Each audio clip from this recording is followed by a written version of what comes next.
शंकर भगवान की जय।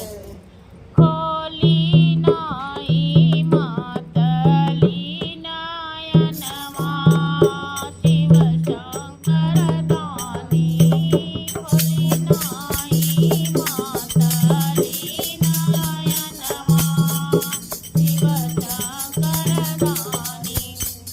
भांग भरपूर बाटे टटका धतूर बाटे।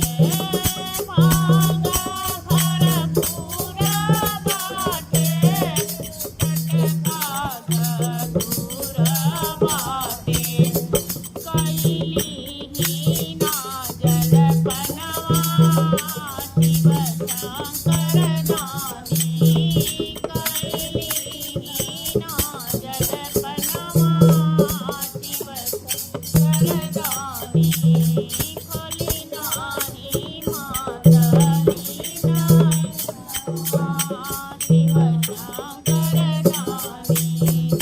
खडबानी कपसे अगवा रही रही लपके नगवा।